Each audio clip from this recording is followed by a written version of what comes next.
ಅಲ್ಲ ಮಾಮ ಒಂದ್ 15 ರೂಪಾಯಿ ಇದ್ರೆ ಯಾಕೋ? 15 ರೂಪಾಯಿ ಇಷ್ಟೊಂದ್ ದೊಡ್ಡ ಅಮೌಂಟ್ ಸಡನ್ ಕೇಳ್ಬಿಟ್ರೆ ಹೆಂಗೆ? ಅದ್ ಸರಿ ಏನ್ ನಿಂಗೆ 15 ರೂಪಾಯಿ?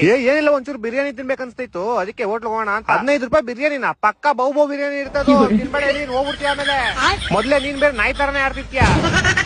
15 ರೂಪಾಯಿ ಬಿರಿಯಾನಿ ಎಲ್ಲ ಕೊಡೋಣ ಹತ್ರ ಆಲ್ರೆಡಿ 50 ರೂಪಾಯಿ ಐತೆ. ಶಶಾಂಕ್ ಹತ್ರ 20 ರೂಪಾಯಿ ಹಾಕ್ಸ್ಕೊಂಡಿದೀನಿ. ನೀನೊಂದ್ 15 ರೂಪಾಯಿ ಹಾಕ್ಬಿಟ್ರೆ ಆರಾಮಾಗಿ ಹೋಗಿ ತಿನ್ಕೊ ಬರ್ಬೋದು ಅಂತ.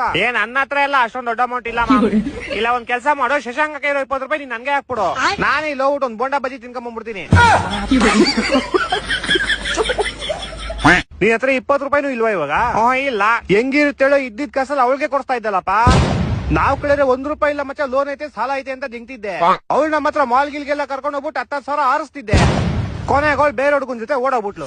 ಹೊಟ್ಟೆ ಎಷ್ಟು ಉರ್ಸ್ತಾವ್ರು. ಅದ್ ಸರಿ ನಿಮ್ದು ಬ್ರೇಕಪ್ ಹೆಂಗಾಗಿದ್ದು? ಅಯ್ಯೋ ಏನ್ ಕೇಳ್ತೀಯ ಮಚ್ಚ, ಇದೇ ತರ ಚೋಳಿ ಚೋಳಿ ವೆದರ್ ಇತ್ತಾ? ಅವಳು ಫೋನ್ ಮಾಡಿ ಬಿಸಿ ಬಿಸಿ ಕಾಫಿ ಕುಡಿಸ್ತೀನಿ ಮನೆಗ್ ಬಾ ಅಂತ ಕರೆದ್ಲಾ. ನಾನು ಹೋದೆ ಅಷ್ಟೇ.